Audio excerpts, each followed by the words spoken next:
성경 말씀 요한계시록 17장입니다.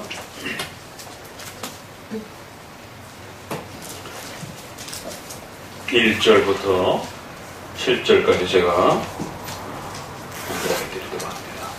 또 일곱 대접을 가진 일곱 천사 중 하나가 와서 내게 말하여 가로되 이리 오라. 많은 물 위에 앉은 큰 음녀에 받을 심판을 내게 보이리라. 땅의 임금들도 그로 더불어 음행하였고 땅에 거하는 자들도 그 음행의 포도주에 취하였다 하고 곧 성령으로 나를 데리고 광야로 가니라. 내가 보니 여자가 붉은빛 짐승을 탔는데 그 짐승의 몸에 참남된 이름들이 가득하고 7마리와 10뿔이 있으며 그 여자는 자줏빛 붉은빛 옷을 입고 금과 보석과 진주로 꾸미고 손에 금잔을 가졌는데 가증한 물건과 그의 음행에 더러운 것들이 가득하더라. 그 이마에 이름이 기록되었으니 비밀이라 큰 바벨론이라 땅의 음녀들과 가증한 것들의 엄이라 하였더라. 또 내가 보매 이 여자가 성도들의 피와 예수의 증인들의 피에 취한지라. 내가 그 여자를 보고 기이 여기고 크게 기이 여기더니 천사가 가로되 왜 기이 여기느냐. 내가 여자와 그의 탄 바 7머리와 10뿔 가진 짐승의 비밀을 내게 이르리라. 아멘. 한 주간 동안 평안하셨습니까? 요한복음 17장, 18장, 19장, 20장을 통해서 이제 요한계시록을 마무리해가는 과정 중에 특별히 악에 대한 문제와 이러한 악을 하나님께서 통치하시고 다스리시며 또 심판하시는 거대한 하나님의 또 계획을 이제 우리에게 집약적으로 마무리하면서 또 소개합니다. 그리고 21장, 22장은 하나님의 택한 백성들과 천국의 모습을 또 우리에게 소개하면서 하나님이 다스리며 하나님이 왕이신 그의 나라와 백성들에 대한 그 부요함과 은혜의 충만함이 무엇인지를 강렬하게 대조해서 선과 악에 대한 그러한 대조의 이 모습들을 이제 요한계시록의 마무리로 지어갑니다. 선도 하나님의 역사 속에 있는 것이고 악도 하나님의 신적 작정과 섭리의 역사 속에 하나님의 거대한 영광을 드러내기 위한 하나의 방편이요 수단이라는 것을 이제 선과 악에 대한 대조의 그 모습을 통해서 또 그 선의 역사와 악의 역사 전체를 하나님이 하나도 빠짐없이 하나님의 신적인 계획과 하나님의 신적인 목적을 따라서 그렇게 또 존재하고 진행하고 그렇게 성취될 것이다라고 하는 거대한 하나님의 신적 작정과 섭리의 전 우주적인 통치와 다스림과 우리 개인의 인생을 지배하시는 거대한 하나님의 역사가 특별히 선한 역사 부분과 또 악한 그 역사의 이러한 모든 역사 속에 하나님의 통치가 어떻게 집행되어져 가고 진행되어져 가는지를 우리에게 아주 또 여러 가지 비유와 상징과 또 이러한 현실감 있는 또 이러한 내용들을 통해서 소개해주고 있습니다. 거듭 말씀드렸지만 이 악에 대한 이해와 악의 이 하나님의 통치의 이 역사가 왜 그렇게 중요한가 하면 우리 인생 개인으로 봐도 선한 그런 삶의 내용들이 있고 또 우리가 인생을 살다 보면 고통과 아픔과 슬픔과 눈물을 흘려야만 되는 많은 고통의 시간들을 겪게 됩니다.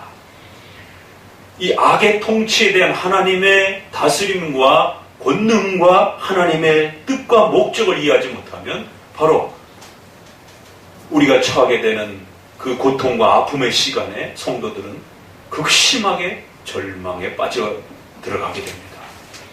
그래서 반드시 이 악에 대한 하나님의 통치의 뜻과 목적이 도대체 무엇인지 성도들의 삶에는 왜 이토록 많은 이 고통과 아픔의 시간들이 주어지는 것인지 또 불신자들에게 주어지는 이러한 많은 악들은 어떤 목적 속에서 일어나는 것인지 이것을 하나님의 통치와 다스림으로부터 이해하지 않게 된다면 양극단에 빠진다고 말씀을 드렸습니다. 그래서 하나님이 이 악에 대해서 상관이 없다라고 말을 하게 되면 하나님은 반쪽짜리 하나님이 되는 무능력한 하나님이 되는 악에 대해서는 아무런 힘도 관여하지 못하는 하나님의 정의와 의를 보호하려고 하다가 하나님의 이러한 또 통치권을 축소시키는 일이 벌어지게 돼요.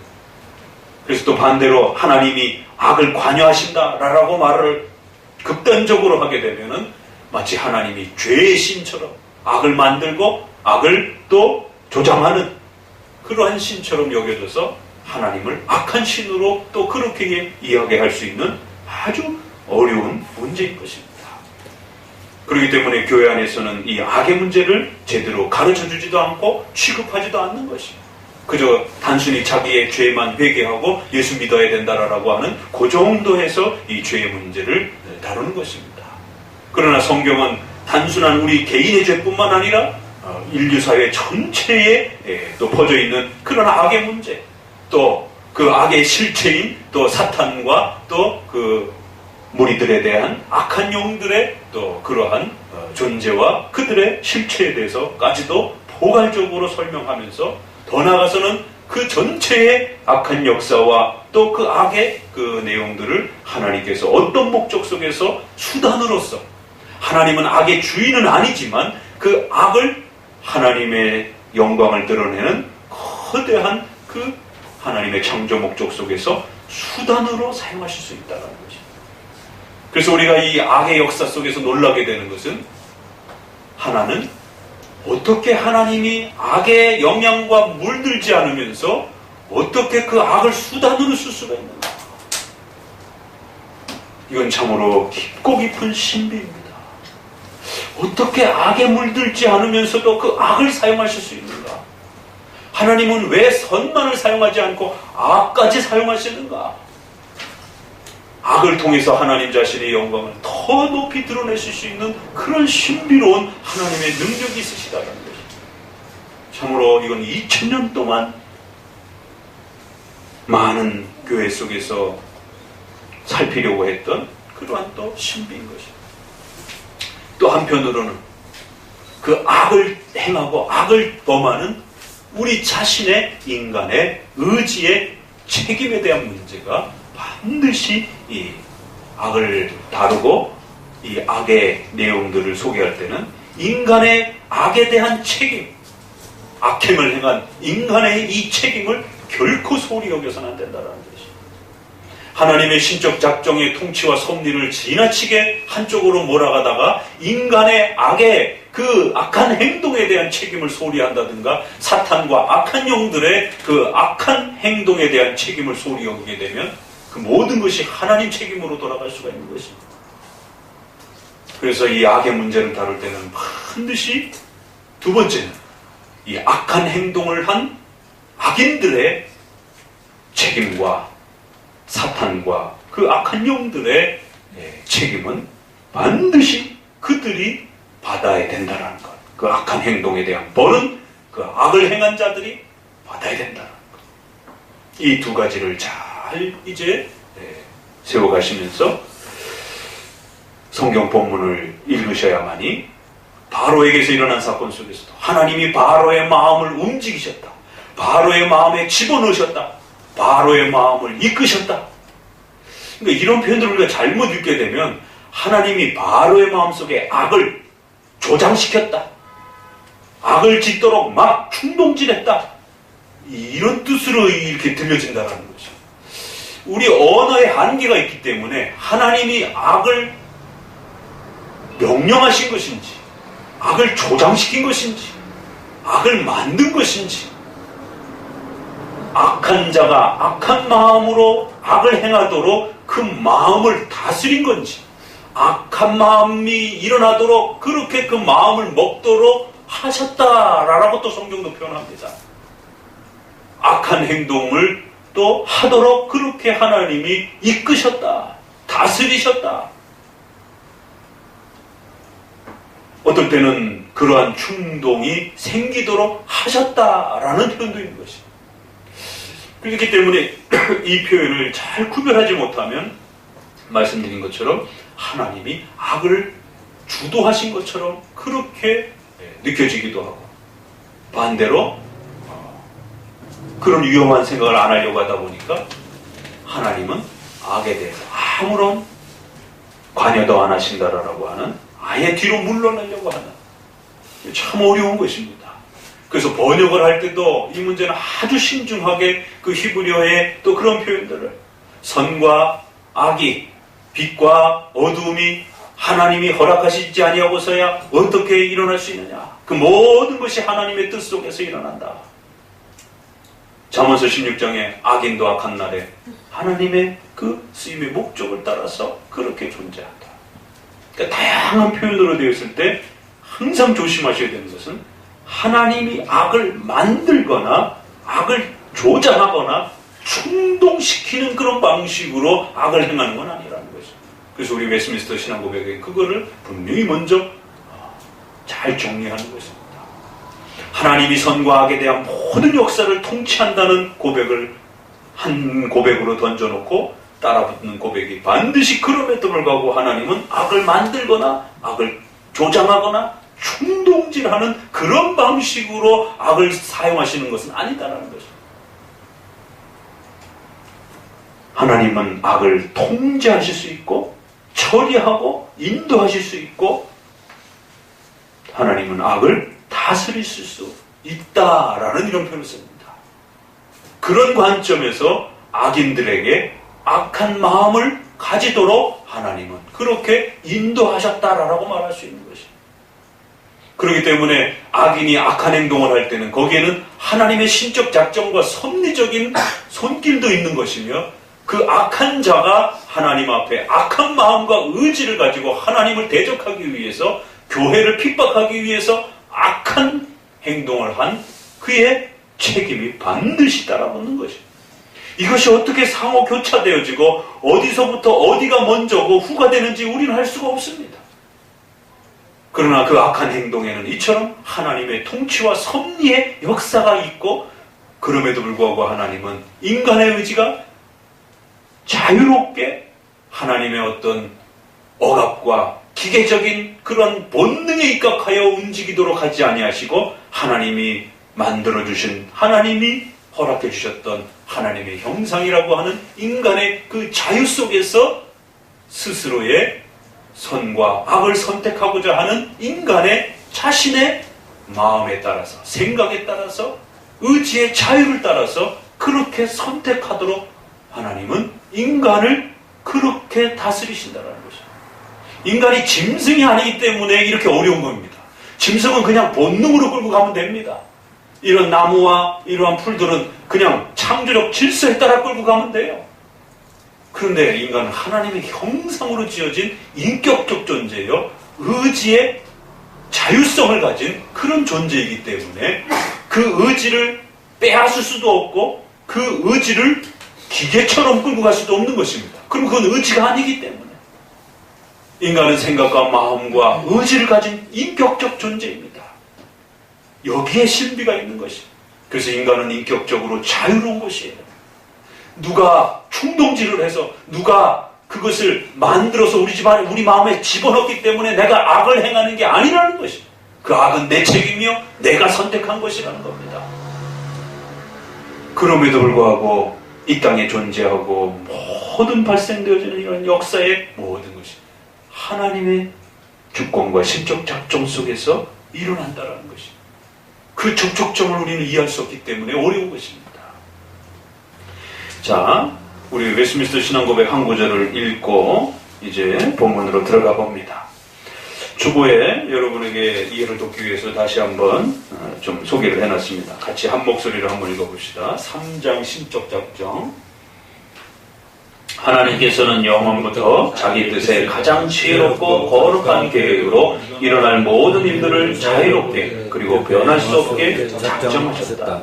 그러나 그것 때문에 하나님은 죄의 조성자가 아니시며 피조물의 의지에 폭력을 가하시지도 않으시고 또한 제2 원인들의 자유나 우연성을 제거하지 않고 오히려 세우셨다. 만물의 창조자이신 위대한 하나님께서는 자기의 가장 지혜롭고 거룩하신 섭리로 정확무오한 예지와 자유롭고 변함없는 자기 뜻의 계획에 따라 자신의 지혜와 능력과 공의와 선함과 자비의 영광이 찬양받도록 가장 큰 것에서 가장 작은 것에 이르기까지 모든 피조물들과 행위들과 일들을 보존하고 인도하고 처리하고 통치하신다. 바로 이러한 신앙고백서의 고백을 우리가 또 요한계시록을 통해서 생생하게 보게 되는 것입니다. 성도들은 이처럼 하나님의 심적 작정과 섭리의 위대함 속에서 일어나는 선한 역사와 악한 역사에 대한 올바른 성경적 이해를 잘 갖춰야만이 선한 일이 여러분에게 잘 주어집니다. 그러면 여러분들이 부와 명예를 얻고 권세를 얻고, 그러다가 잘못하면 교만해지게 되는 것이죠. 소위 말해서 올챙이적 시절 생각 못한다라고 하는 것처럼 사람이 성공해서 더 높아지고 높아질 때 결국에는 사람들을 우습게 여기고 깔보면서 그 모든 것이 마치 자신의 힘의 노력으로 주어진 것처럼 그런 거만함과 교만함의 이 위험을 어떻게 막을 것인가. 또 한편으로 악하고 어려운 일들이, 고통스러운 일들이 성도들에게 가중되게 될 때에 성도들은 좌절하게 되고, 이 악한 역사 속에서 마치 자기가 버림받은 것처럼, 마치 하나님이 돕지 않는 것처럼 엄청난 그 고통과 외로움 속에서 좌절하게 되고, 그래서 성도들이 우울증에 빠지는 이런 일들이 벌어지는, 성도들이 극심한 좌절감에 빠져서 좌절하게 되는 이런 일들이 벌어집니다. 결국 이 양극단을 다 막을 수 있는 유일한 바로 그 토대는 선과 악에 대한 하나님의 이 신적 작정과 통치의 그 위대함을 깨닫게 될 때, 좋은 일이 주어져도 하나님이 우리에게 그것을 맡겨주신 것으로 알고 책임감 있게 쓸 줄 알는 것이, 힘들고 어려운 일이 주어진다 할지라도 그 힘들고 어려운 일들이 하나님의 신적 작정과 섭리 속에 하나님의 거대한 그 목적을 이루시기 위해서, 영광을 드러내시기 위해서, 또 로마서 8장에 있는 것처럼 우리의 성화를 모든 것이 협력하여 우연히 일어나는 것처럼 보이는 그 하나하나조차도 전부 우연히 일어나는 것이 아니라 우리 성도들의 또 성화를 위하여, 성도들의 거룩함을 성장시켜가기 위한 하나님의 깊고 깊은 또 계획 속에서 일어나는 그러한 슬픈 일들이라는 것이죠. 그것을 잘 깨닫게 될 때에 성도들은 어느 쪽으로 기울지 아니하고, 부가 주어져도 교만에 빠지지 않고, 부를 잃어버리고 인생의 밑바닥까지 떨어지면서 고통을 겪는 그런 시간들을 겪는다 할지라도 성도들은 좌절하지 아니하고 중환자실에 누워서도 하나님의 위대하심을 바라볼 수 있는 그러한 신앙의 올바른 소망을 갖게 된다는 것이, 이러한 귀한 가르침들이 바로 하나님의 신적 작정 속에서 일어나는 이 악의 역사와 이 악의 문제들인 것입니다. 그래서 처음으로 보았던 것은 아담의 타락조차도 우연히 어쩔 수 없이 그냥 발생한 것이 아닌 것입니다. 그건 분명 아담과 하와가 잘못한 것입니다. 그럼에도 불구하고 우리 신앙고백서 6장의 죄론에서 있는 것처럼 하나님의 그 위대하신 신적 작정과 섭리는 인류의 첫 조상이 타락한 그 첫 타락 속에도 나타난다. 왜?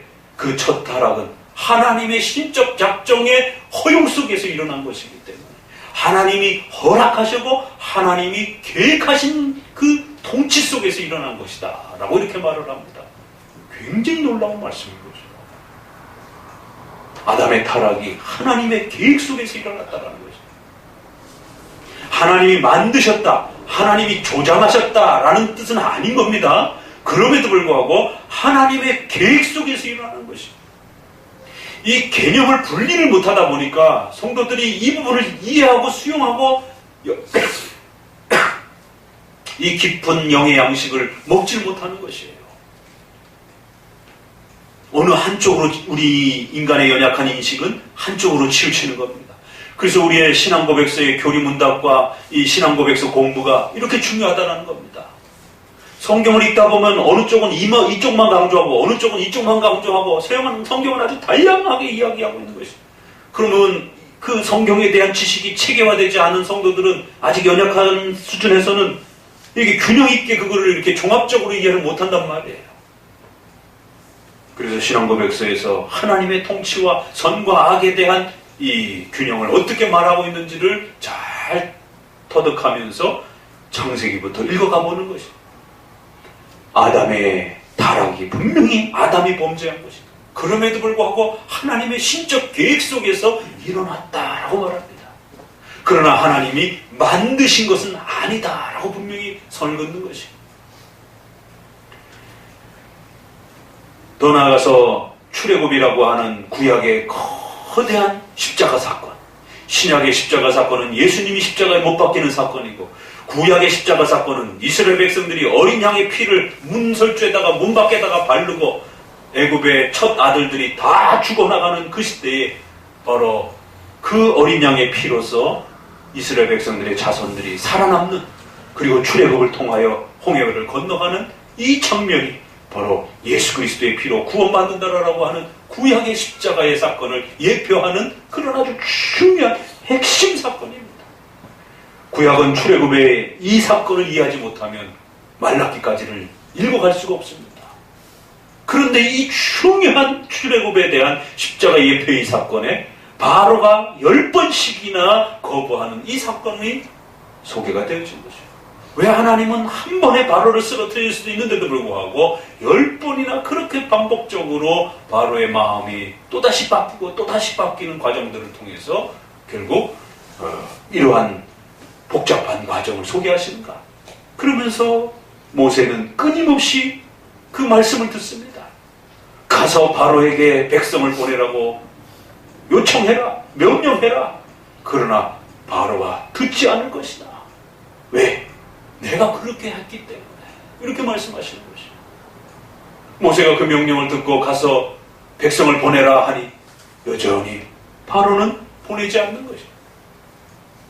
바로가 강박해서 이스라엘 백성들을 보내지 않았다라고 이야기합니다. 그러나 또 한편에는 하나님이 그렇게 하셨다라고 말하는 것이죠. 그럼 도대체 이 바로가 악한 행동을 한 것은 누구의 책임입니까? 이래서 어려운 것이에요. 그건 분명히 바로의 책임입니다. 그러나 하나님이 그 역사를 주도하신 것이죠. 그 죄에 대한 책임은 분명히 바로에게 있습니다. 그러나 바로가 그렇게 강팍해져서 이스라엘 백성들을 내보내지 않게 하신 그 역사의 그 거대한 방향은 하나님이 그렇게 허락하시고 다스리신 것입니다.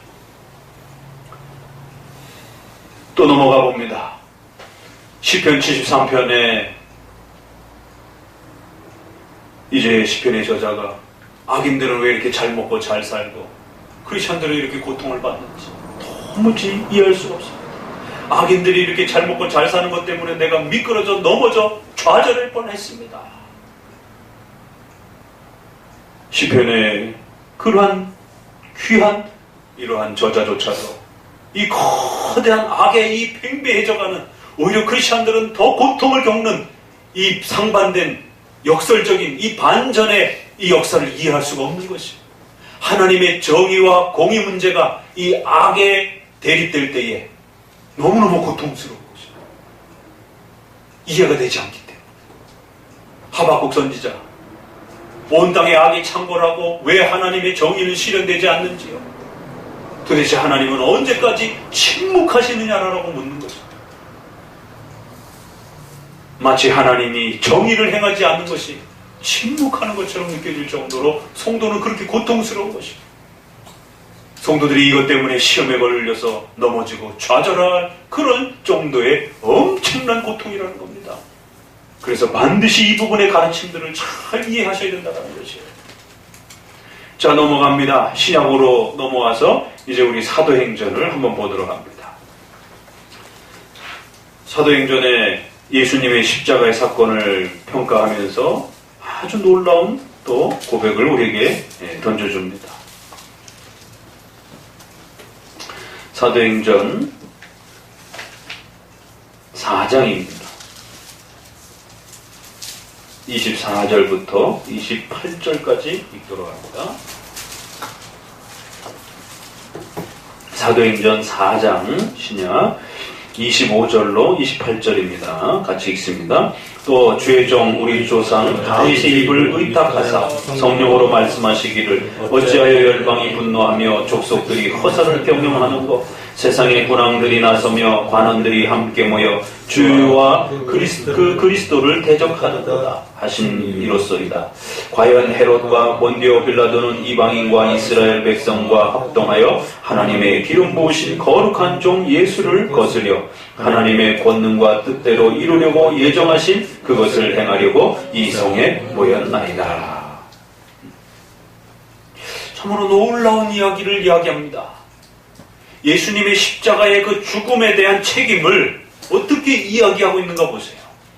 그건 반드시 헤롯과 그 군왕들이, 그 백성들이 주와 그리스도를 십자가에 못 박은 죄가 있다는 거예요. 그런데 이 십자가의 이 악행들은 하나님이 권능과 뜻대로 이루려고 하셨던 그 역사를 이룬 것이다라는 것입니다. 하나님이 그렇게 행하려고 하셨던 것들을 그들이 자기 자신들의 악행과 악한 그런 행동들을 통하여 행한 것이다라는 거예요. 둘 다를 이야기합니다. 군왕들이 악독해서 예수님을 십자가에 못 박았다는 것입니다. 하나님이 그리스도를 십자가에 못 박아 그 백성들의 죄를 대신하시기 위하여 그리스도를 십자가에 못 박으셨다라고 말합니다. 하나님의 뜻과 예정 속에서 그 일을 이루시고 하셨던 것이다. 근데 그 거대한 하나님의 뜻과 예정의 일들이 이 악한 군왕들의 악한 행동들을 통해서 성취되었다라고 말하는 것이다. 참으로 놀라운 관점인 것이다. 한 사건을 바라보면서 양쪽의 그 책임을 다 이야기하는 것입니다. 하나님은 거대한 구원의 역사를 이루기 위한 그러한 목적으로 행하셨고, 악한 자들은 자기들의 욕망을 이루기 위해서 행했다. 근데 그 악한 자들의 행동들이 하나님의 신적 작정과 하나님의 섭리의 뜻을 이루기 위한 도구로 쓰였다라고 말하는 것입니다. 그래서 그들은 결코 자기들이 저지른 죄에 대해서 책임을 회피할 수 없다라는 거예요. 아무리 하나님의 도구로 쓰여졌다 할지라도 그 악한 행동은 그들이 원해서 행한 것이다라는 것입니다. 그렇지만 그들의 악한 행동들은 하나님의 도구로 쓰여졌다라는 것입니다. 참으로 놀라운 그런 해석인 것입니다. 우리가 아담에서부터 십자가의 사건 전체를 이렇게 보아도 그건 하나님의 통치와 다스림 속에 그 악의 역사가 있다라는 것을 보게 됩니다.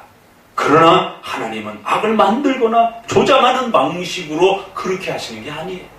우리는 악을 만들거나 충동질하거나 조장시키지 않으면 그 악의 영향력을 끼칠 수가 없어요. 인간의 인식은 거기까지밖에 이해를 못합니다. 그러나 위대한 하나님의 전능하심은 악을 만드는 거나 충동질하거나 조장시키지 않더라도 하나님은 그 위대하신 권능 속에서 악을 다스리시고 통제하실 수 있고 처리하실 수 있고 인도하실 수 있다라고 이렇게 말하는 것입니다.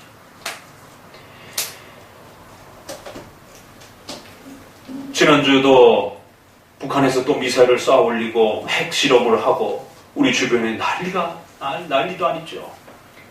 당장 전쟁이 일어날 것처럼 협박하고 또 서구 열강들은 끊임없이 위협을 또 가합니다. 구한말 시대에 일제에 또 그렇게 강점기로 들어가던 그 구한말의 위태로운 그 시대처럼 아주 한치 앞을 내다볼 수 없는 이 6개 국가 중에 누구 하나 잘못 헛된 마음을 먹어서 까딱 하나 단추 잘못 누르게 되면 이 나라가 쑥대밭이 될 수 있는 그러한 위험한 시기. 그런데다가 또 작년에는 국가의 유정자까지 없어지는 그러한 탄핵이라고 하는 이 나라의 민족이 세워진 이 건국 이래 처음 경험해보는 그러한 혼란과 어려움 속에 국가가 빠지기도 하고 참 위태합니다. 정말. 전 세계의 가장 위험한 나라가 국가 통치자가, 국군 통수권자가 없는 이런 심각한 어려움과 위기를 우리가 거쳐왔어요. 도대체 김정은과 김일성은 왜 이 나라의 민족의 그 악한 자는 왜 지난 60년 동안 이상을 왜 이렇게 존재하는가? 왜 이토록 교회를 괴롭히는가? 빨리 죽지도 않고 왜 이렇게 또 악인들은 홀에 살면서 이렇게 고통스럽게 사회를 혼란시키면서 교회를 위협하는가? 참 우리가 이 사회와 국가 역사와 전을 돌아봐도 그 악한 존재와 악한 역사들이 왜 그렇게 팽배하고 왜 그렇게 잘 나가는지 하나님의 정의는 도대체 언제 실현되는 것인지에 대해서 답답할 때가 참 많이 발생이 됩니다.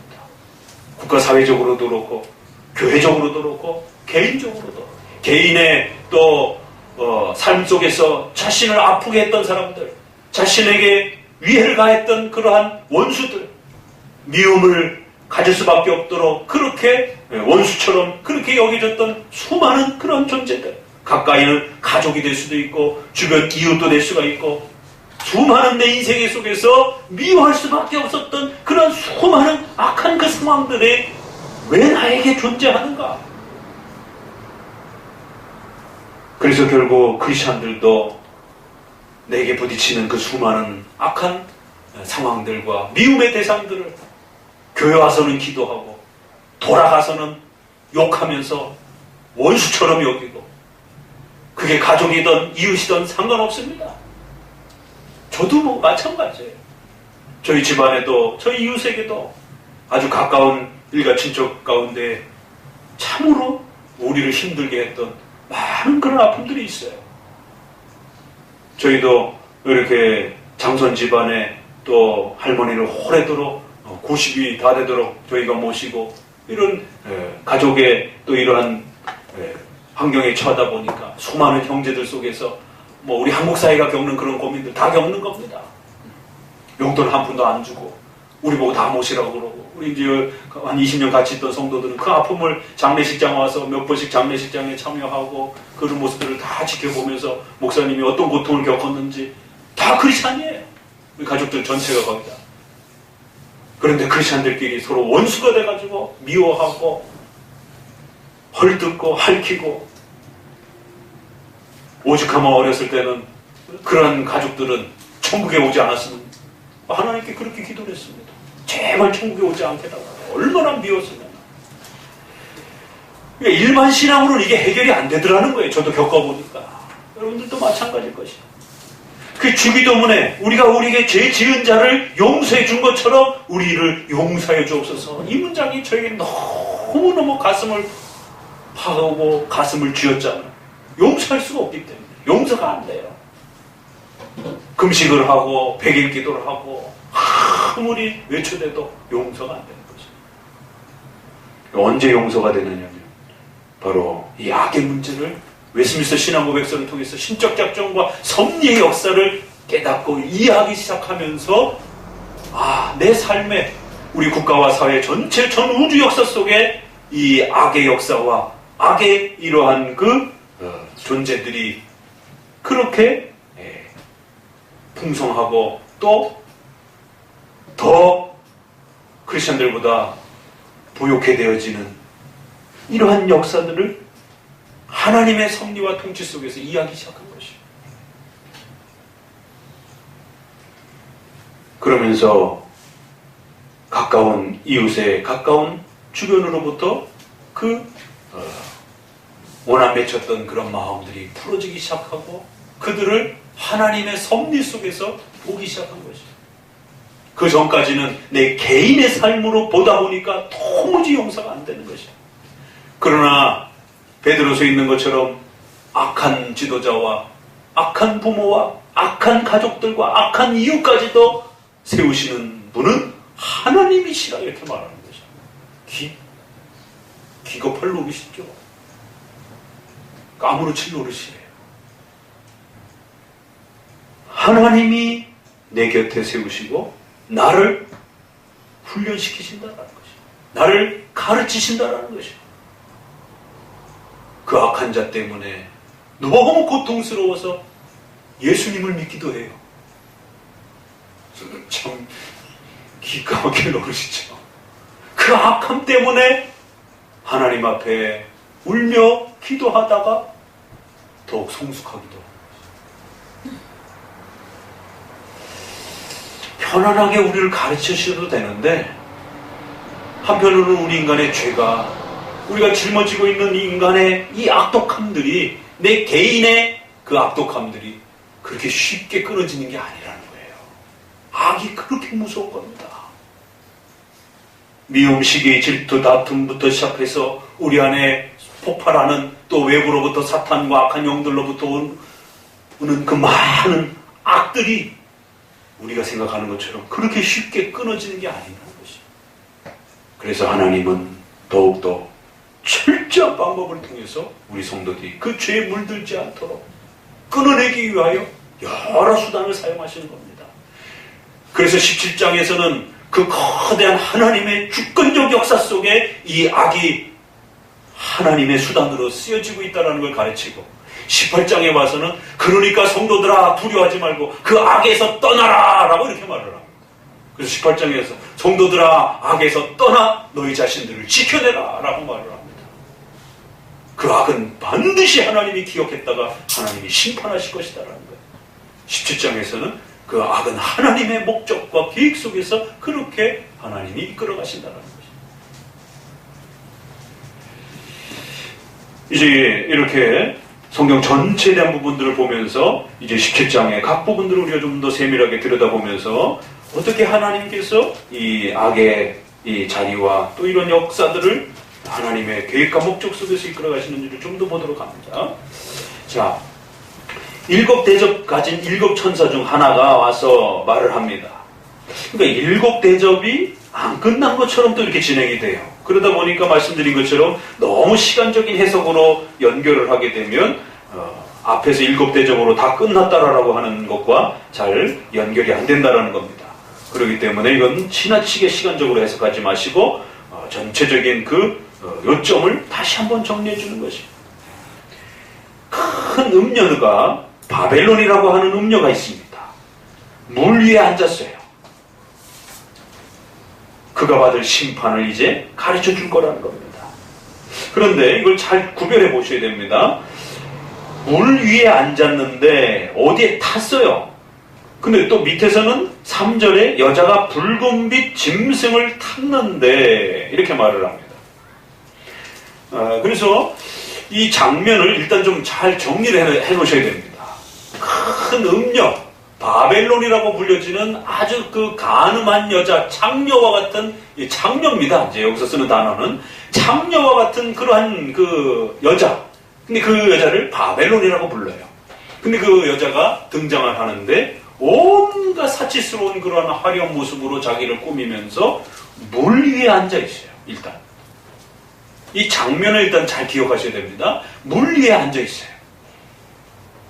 그 15절에도 보니까 내가 본 바 음녀에 앉은 물은, 이 물이 뭘까 도대체? 그 성경 자체가 해석합니다. 백성과 무리와 열국과 방언들이라. 그러니까 물 위에 앉았다라고 하는 것은 거대한 국가의 어떤 권세를 이용하면서 그렇게 수단으로 쓰는 그런 모습을 이렇게 표현한 겁니다. 자, 우리 어디를 보시느냐면 13장 앞부분으로 넘어가 보세요. 이 짐승이 어떤 짐승이냐면 13장에서 이미 봤던 짐승입니다. 1절을 같이 한번 읽어봅시다. 내가 보니 바다에서 한 짐승이 나오는데 뿔이 10이요 머리가 7이라. 그 뿔에는 10 면류관이 있고 그 머리들에는 참남된 이름들이 있더라. 내가 본 짐승은 표범과 비슷하고 그 발은 곰의 발과 같고 그 입은 사자의 입 같은데 용이 자기의 능력과 보좌의 큰 권세를 그에게 주었더라. 그 3절까지 4절까지 읽어보셔야 됩니다. 같이 읽읍시다. 그의 머리 하나가 상하여 죽게 된 것 같더니 그 죽게 되었던 상처가 나오매 온 땅이 이상히 여겨 짐승을 따르고 용이 짐승에게 권세를 주므로 용에게 경배하며 짐승에게 경배하여 가로되 누가 이 짐승과 같으리요 누가 능히 이로 더불어 싸우리요 하더라. 그러니까 바다에서 올라온 짐승은 국가를 대표한다고 그랬습니다. 우리가 13장 배울 때 고대 세계에서는 이렇게 바다를 지배하는 것을 국가의 한 큰 권력으로 이렇게 늘 연결해서 생각했기 때문에 바다에서 올라온 짐승은 국가를 대변하는 것이, 땅에서 올라온 짐승은 거짓 종교 지도자들을 대표한다고 말씀을 드렸습니다. 그래서 13장에서는 용이 사용하는 두 수단이 있다라고 그랬죠. 악의 수단이 하나는 국가를 사용하기도 하고 하나는 적그리스도라고 하는 종교 지도자들을 사용해서 사탄이 자기의 나라를 건설해 간다라고. 그런데 여기에서는 앞에서 이야기했던 그 짐승을 한 번 더 이렇게 소개를 합니다. 거의 그 짐승의 모습하고 유사합니다. 참남된 이름들이 가득하고 거기에 뿔과 또 여러 가지 머리가 또 있고, 그래서 3절에서는 붉은빛 짐승을 탔다 이렇게 표현을 해서 앞에서 보았던 그 짐승을 끌어오고, 또 한편으로는 그게 물 위에 앉았다 이렇게 표현을 해서 일단 짐승의 모습을 두 번 그렇게 좀 설명을 했습니다. 그리고는 이 여자가 그 짐승을 이용하는 것이, 짐승의 권력과 힘을 가지고는 그 참담된 아주 더러운 가증스러운 말이 가득 찬 그 권력을 이용해서 자신의 그러한 독한 그러한 그 창녀의 행동을 각 나라 백성들에게 그렇게 취하도록, 포도주를 먹고 취하는 것처럼 그렇게 많은 이들을 갖다가 그 참남된 말로 그렇게 동참하도록 그들을 유혹해서 죄를 짓도록 만들더라는 것입니다. 더 나아가서는 이 여자가 성도들의 피와 예수 그리스도의 말씀을 지키는 그러한 신자들의 피에 취해가지고 성도들을 얼마나 핍박을 했는지 그걸 즐기고 성도들을 죽이고 핥히고 성도들의 피를 흘리는 것을 가장 즐거워하면서 거기에 만취돼가지고 그렇게 정신없이 날뛰는 모습을 그렇게 표현을 했습니다. 이 짐승의 비밀을 이제 우리가 잘 이해해야 된다는 것이, 도대체 이 짐승이 무엇인가? 그리고 그 짐승을 이용하는 이 거대한 창녀 바벨론이라고 하는 이 여자는 도대체 무엇인가? 조심해야 될 해석이 있습니다. 앞에서 계속해서 말씀드렸지만 이 특정한 어떤 비유와 상징을 어느 한 개인에게 지나치게 적용해도 위험한 것이고, 어느 특정한 시기에다가 맞추는 것도 항상 조심하셔야 됩니다. 세대주의 해석에 있어서 더더욱 특정화된 그 사건과 인물에다가 늘 고정시키려고 했기 때문에 이런 부분들을 항상 조심하셔야 됩니다. 자, 그러면 스가랴서로 한번 넘어가 봅니다. 저 구약으로 넘어가셔가지고 스가랴서 5장을 한번 봅니다.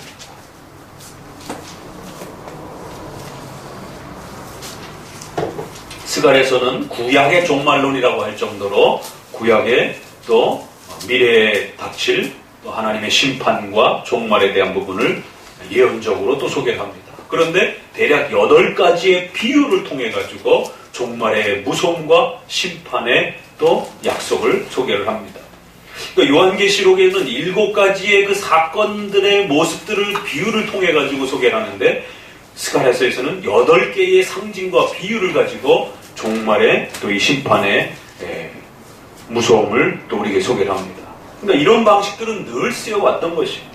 근데 놀라운 것은 여기에 바로 이 창녀에 대한 부분이, 바벨론에 대한 부분이 나온다라는 것입니다. 어디를 보시냐면 이제 5장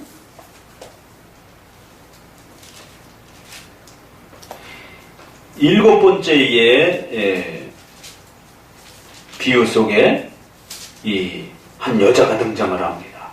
5절부터 읽어봅니다. 5장 5절. 내게 말하던 천사가 나와서 내게 이르되 너는 눈을 들어 나오는 이것이 무엇인가 보라 하기로, 내가 묻되 이것이 무엇이니까 그가 가로되 나오는 이것이 에반이라. 또 가로되 땅에 그들의 모양이 이러하니라. 에반은 큰 항아리 같은 겁니다. 큰 바구니 같은 거예요. 큰 바구니를 봤는데 이 에바 가운데에는 7절 한 여인이 앉았느니라 하는 동시에 둥근 납 한 조각이 들리더라. 그가 가로되 이는 악이라 하고 그 여인을 에바 속으로 던져놓고 납 조각을 에바 아구리 위에 던져 덮더라. 내가 또 눈을 들어본 즉 두 여인이 나왔는데 학의 날개 같은 날개가 있고 그 날개에 바람이 있더라. 그들이 그 에바를 천지 사이에 들기로 내가 내게 말하는 천사에게 묻되 그들이 에바를 어디로 옮겨가니까 하며 내게 이르되 그들이 신할 땅으로 가서 그를 위하여 집을 지으며 지으려 함이니라. 준공되면 그가 제 처소에서 머물게 되리라. 이것도 헷갈려요. 이건 또 뭔 얘기인가? 여기 보니까 큰 바구니가 있는데 거기에 한 여인이 들어가 앉았어요. 그리고는 그 여인이 못 나오도록 엄청난 무게의 나무로 된 뚜껑을 확 덮어버립니다. 이게 뭡니까? 라고 묻는 거예요. 이 죄악이다 이렇게 말합니다. 성경 스스로 해석합니다. 여인은 뭐라고요? 온갖 죄악을 말하는 것이에요. 그래서 바벨론이라고 표현된 큰 창녀, 바벨론이라고 표현된 계시록을 어떤 특정한 대상으로 끌고 가시면 안 되고, 이것은 시기, 미움, 질투로부터 시작되어지는 온갖 도덕적이고 하나님의 말씀을 어기는 이러한 우리의 인격적인 그러한 죄악들을 말하는 것입니다. 그걸 한 여인처럼 비교를 해서 하나님의 말씀에 반대되는 그러한 악들을 창녀로 비교를 하는 겁니다. 그래서 잠언서에 보게 되면 창녀가 크리스찬들을 끌어다가 죄를 짓게 만드는, 간음을 행하도록 이렇게 비유를 소개를 합니다.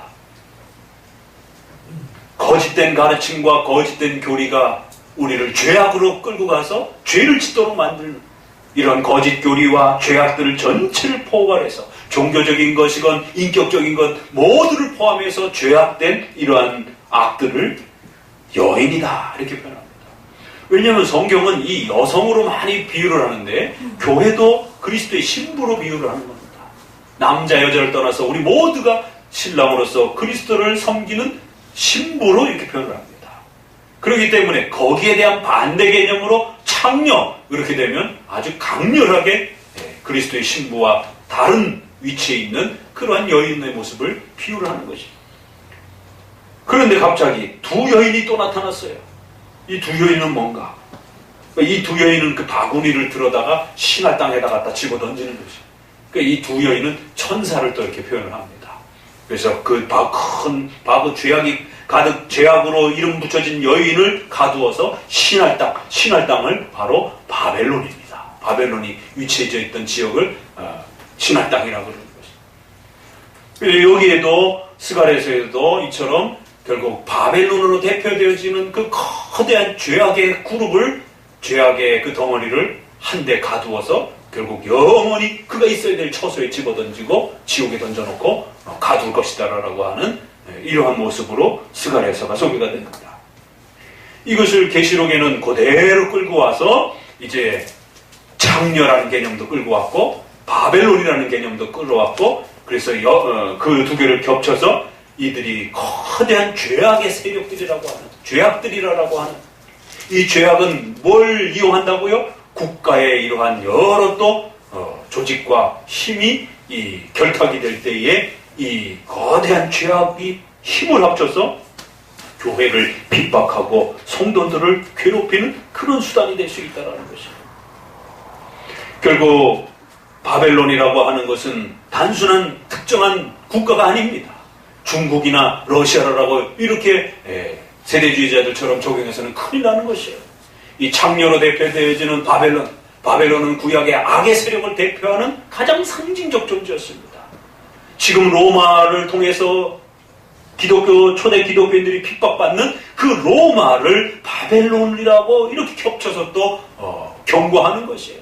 로마 너희들이 자꾸 국가의 권력과 힘을 이용해서 초대교회 성도들을 핍박하고 괴롭히는 이런 악한 행동들에 대해서 하나님이 결코 가만두지 않을 것이다 라고 하는 큰 경고를 바벨론이라고 하는 구약의 그 상징적 그러한 이미지를 갖다가 또 창녀라고 하는 그러한 이미지를 겹쳐가지고 결국 창녀의 바벨론 한쪽에 그 짐승을 또 이용하는 그러한 짐승의 이 자리, 이 두 가지가 이렇게 겹쳐서 소개되어지면서 악의 세력을 이렇게 대변을 합니다.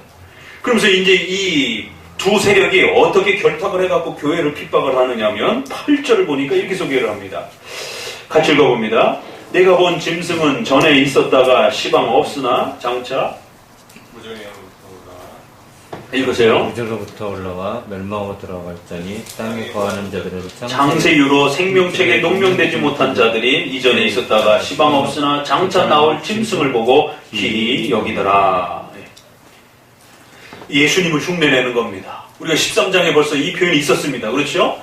왜 짐승이 이런 흉내를 내느냐면 예수님이 죽었다가 살아나시는, 그래서 그 짐승이 어떤 위기 속에서 갑작스럽게 권력을 잃어버렸다가 다시 또 권력을 되찾는, 이런 어떤 죽을 것 같은데 다시 살아나고 없어질 것 같은데 다시 살아나는 그러한 그 권력의 재등장을 통해서 많은 사람들에게 더 엄청난 공포를 몰아세우는 이런 모습들이 마치 전에는 있었다가 지금은 없는데 또 나타날, 이제 이런 식으로 표현을 하면서 앞부분에 죽었다가 살아나가면서 더 희한한 그런 기적적인 능력을 발휘하면서 사람들에게 더 큰 미혹을 던지는, 그래서 사람들은 그 짐승을 경배할 수밖에 없는 그런 위협으로 몰아가는 이러한 모습들을 보게 됩니다. 그 거대한 죄악이 국가와 이런 여러 가지 권력들을 이용해서 성도들을 핍박했다가 또 때로는 그것이 없어지는 것처럼 보였다가 또 다시 등장을 해가지고 교회를 핍박을 했다가 또 잠시 수그러 들어가는 것처럼 보였다가 이런 일들이 계속 반복된다라는 것이, 그러니까 이건 어느 마지막 종말의 시대의 문제가 아니라 전 시대의 성도들과 교회가 이러한 죄악들이 국가의 힘과 또 결탁되어져서 고통받을 때 그런 일을 겪는다라는 것입니다. 그러면서 이제 조금 더 그 세력을 세분화시킵니다.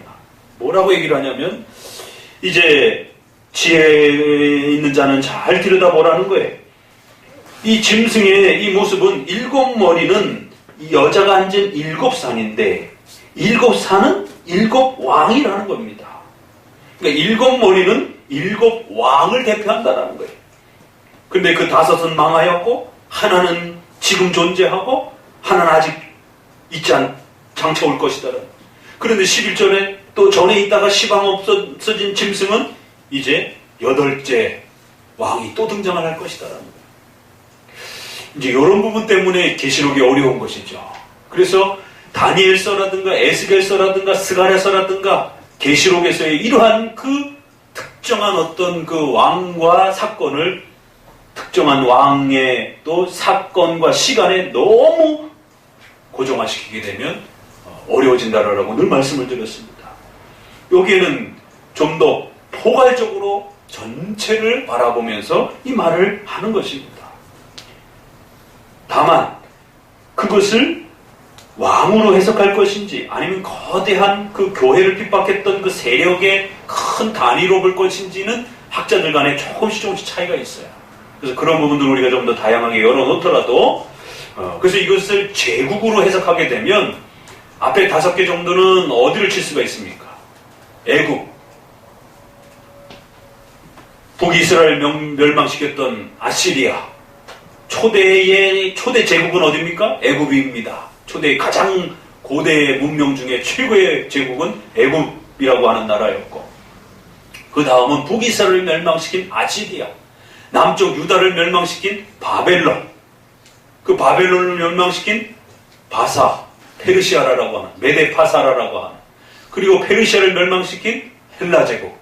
그럼 대략 한 5개 제국 정도가 되고, 지금 있는 로마가 새롭게 6번째에 또 등장을 하게 될 수 있고, 또 나머지는 아직 오지 않은, 그렇게 이제 큰 덩어리로 이렇게 보게 되면 그렇게도 볼 수가 있고, 또 이것을 로마의 왕으로 또 이렇게 해석하기도 합니다.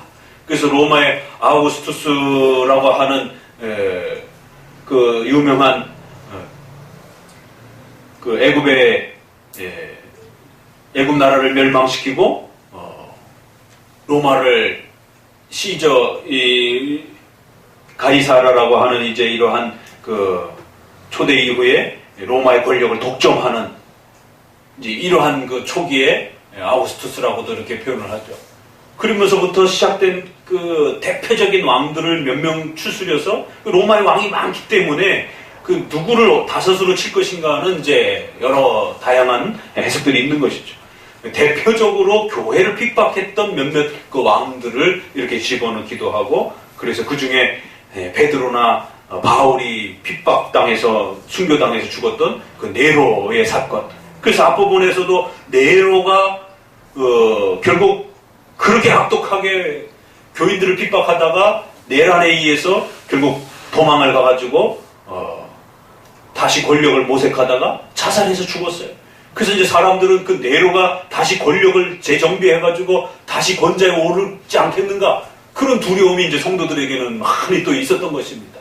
그러니까 여기에는 이제 그런 역사적인 그런 또 배경도 있는 것이고, 그래서 없어진 것 같은데 다시 또 언제 또 등장을 해갖고 교회를 핍박할지 모르는 그런 두려움, 이런 여러 가지 초대교회의 또 그런 상황들을 또 이용을 해서 마치 교회를 핍박하는 세력들이 이렇게 거대하게 존재하다가 또 갑자기 줄어들었다가 또 갑자기 또 확 늘었다가, 이런 것을 전체로 봐야지 어느 마지막 종말의 시대의 어떤 특정한 어떤 사건과 인물로 변천되는 것처럼 그렇게 해석하면은 굉장히 힘들어지는 것입니다.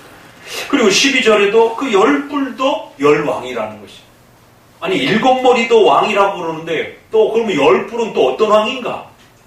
이렇기 때문에 이 왕들을 너무 구체화하면 어려워지는 것이. 그래서 일곱이라고 하는 완전 숫자를 통해서도 교회를 핍박하려고 했던 여러 그 핍박의 세력들이 하나님의 계획 속에서 등장한다는 것이. 그리고 열뿔도 열왕이다라고 해서, 근데 이 열왕은 아직 나라를 얻지 못한 그런 상태로서 계속 앞으로 등장을 할 것이다라는 거예요. 그러니까 이렇게 좀 남겨둔 것이죠. 그래서 결국에는 이 열왕이라고 하는 형태도 결국 교회를 핍박할 그런 세력들인 것이에요. 그러나 열이라고 하는 숫자로 이렇게 딱 타이틀을 두고는 그것이 전부 하나님의 계획과 신적 작정 속에서 그 교회를 핍박하는 왕들의 존재와 또 사라짐이 하나님의 거대한 역사 속에 있다는 거예요. 우리가 관심을 가져야 될 것은 일곱 왕이나 열왕이나 그게 누구인지 상관없지만 전체적으로 교회를 핍박하는 세력들인데, 이 세력들이 힘을 모아가지고 결국 그리스도와 전쟁을 벌이려고 한다는 거예요. 이거는 이제 또 12장의 이야기가 또 겹쳐지는 겁니다. 그렇죠? 그러니까 앞에서 했던 얘기가 계속 또 이렇게 겹쳐가지고 끌어다가 좀 더 자세하게 확장을 하는 겁니다. 그리고 또 이미 16장, 우리가 16절에도 보니까 전쟁을 치른다는 장면이 나오고, 그런데 19장에 가면 전쟁 이야기가 또 나와요. 아마겟돈 전쟁이라는 이야기도 우리가 나오는 것이고, 그럼 도대체 전쟁이 몇 번 일어나는 거예요, 종말에. 그래서 특정한 마지막 종말의 어떤 전쟁으로 지나치게 몰아가면 안 된다는 겁니다. 아니, 전쟁은 다 끝났는데, 7 대접을 통해갖고 전쟁이 끝났는데, 뭔 전쟁이 또 일어나냔 말이에요.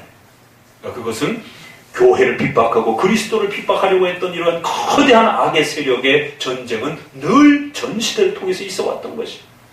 그래서 이제 14절에 저희가 어린 양으로 더불어 싸우려니와 만왕의 왕이시여 주이신 어린 양이 강력하게 그 앞들을 파실 것이다라는 겁니다.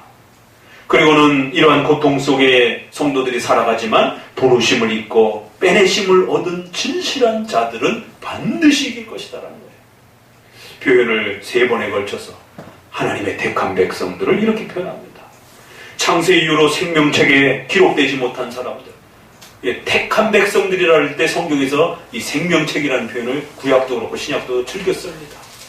이 고통 속에서 이 모든 어려움들을 이겨내는 자들은 바로 하나님의 택한 백성들 뿐이라는 것이, 그 택한 백성들을 어린 양이신 예수 그리스도께서 반드시 지켜내고 그들을 보호해 줄 것이다라는 겁니다. 악의 세력들이 결코 그들을 집어삼키지 못할 것이다라는 거예요. 결국 이들은 하나님의 목적과 계획 속에서 그렇게 존재하고 또 진행되어져 가다가 결국에는 16절에 열불과 짐승이 나중에 마음을 돌이켜가지고 이 음녀와 싸움이 벌어지면서 서로 살을 뜯어먹고 서로 불사르면서 서로 내전이 벌어져가지고 그리스도와 전쟁을 치르려고 모였다가 자기들끼리 싸움박질을 하면서 결국에는 헐뜯고 집어삼키면서 결국 자멸하게 될 것이다라는 거예요. 이처럼 악의 세력은 결코 뜻을 이루지 못하고 하나님의 계획하신 바대로 목적하신 바대로 그렇게 쓰임받다가 결국에는 그 악에 대한 모든 악한 행동들을 한 책임을 짊어지고 형벌을 받고 심판을 받을 것이더라고요. 이 모든 것이 하나님이 자기 뜻대로 할 마음을 저희에게 그렇게 역사하셨기 때문이라는 거예요. 왜 갑자기 저들이 그리스도를 공격하려고 하다가 자기들끼리 싸움이 붙었습니까? 그렇게 싸우도록 하나님이 저들의 마음속에 자기 뜻대로 하나님이 원하시는 바대로 이끌어갈 그 거대한 섭리의 역사를 저희 마음에 주사 이렇게 표현했습니다. 그래서 그들이 한 뜻을 가지고 자기들의 나라를 그렇게 짐승에게 다 바치고 그 짐승이 그리스도와 전쟁을 하도록 그렇게 마음을 모으도록 하나님이 다 하셨다라는 거예요. 결국에는 또 그들이 서로 싸움을 서로 물어뜯도록 그렇게도 또 하셨다는 것입니다. 그래서 멸망하도록 이 거대한 역사가 이처럼 하나님의 계획과 목적 속에서 이루어졌다라고 말합니다. 이 17장이 요한계시록을 우리가 읽다 보면 좀 어느 부분에서는 마음이 아파오기도 하고 성도들이 고통받는 장면, 피 흘리는 장면, 끊임없이 반복되는 그 많은 죄악의 괴롭히는 장면들, 수도 없이 나타나는 그런 장면들 속에 한편으로는 무거워질 수 있지만 이 17장을 통해서 우리는 위로를 얻는 겁니다. 이 땅에 그 어떠한 것도 결코 우연히 존재하지 아니하고 하나님의 신적 작정과 섭리 속에서 모든 역사가 이루어간다는 거예요. 거기에는 악의 역사조차도 마찬가지라는 것입니다. 더더구나 선택과 부르심을 받은 하나님의 백성들은 철저하게 하나님의 계획과 보호하심 속에서 또 진행되어져 가는 것입니다. 악은 또 악대로 하나님의 수단과 도구로서 하나님의 통치 역사 속에 그렇게 다스려져 가는 것입니다. 여러분 개인에게 주어진 그런 슬픔의 사건들, 또 우리 국가와 사회와 전 우주 속에서 또 이루어지는 수많은 그러한 비참한 그러한 역사와 그 악의 역사들 전체가 하나님의 주권과 다스림 속에 진행되어져 간다라고.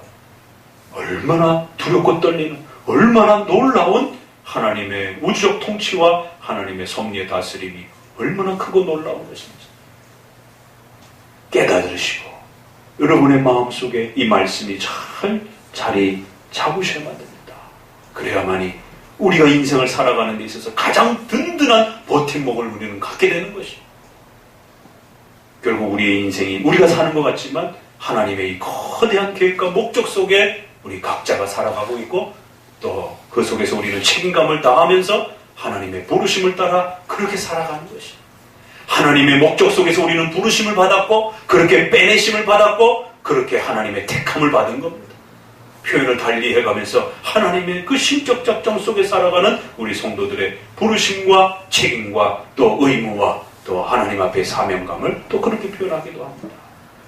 오늘 이 말씀을 통해서 다시 한번 이 악의 거대한 세력이 아무리 거대하다 할지라도 하나님의 통치와 다스림 속에서 그렇게 있다는 사실을 또 깨달으시고 위로받으십니다. 또 여러분의 개인의 삶에 주어지는 수많은 또 이런 악과 어려움의 사건들조차도 이 하나님의 신적 작정과 섭리 속에서 해석하시고 이해하시고 또 그렇게 적용해 가셔야 합니다. 그래야 여러분 앞에 주어진 그 악이 여러분을 성장시키기 위해서 또 여러분을 돕기 위해서 또 여러분을 또 더욱 거룩하게 만들어가기 위해서 더 나아가서는 하나님의 영광을 드러내고 또 하나님의 계획하신 목적을 이루기 위해서 그렇게 수단으로 하나님이 쓰시는 것입니다. 그렇기 때문에 그 악을 대처하는 우리 성도들의 자세가 훨씬 더 유연하고 훨씬 더 대범하고 그럼에도 불구하고 그 악에 참여하지 않기 위해서 열심히 또 죄악을 범하지 않기 위한 또 노력과 책임감을 다하는 것이 이러한 종합적인 성도들의 신앙의 자세와 태도가 우러나오게 되는 것입니다. 오늘 말씀이 그러한 또 힘이 되어지는 귀한 말씀으로 자리 잡기를 주의 말씀으로 권면을 드립니다. 기도합니다.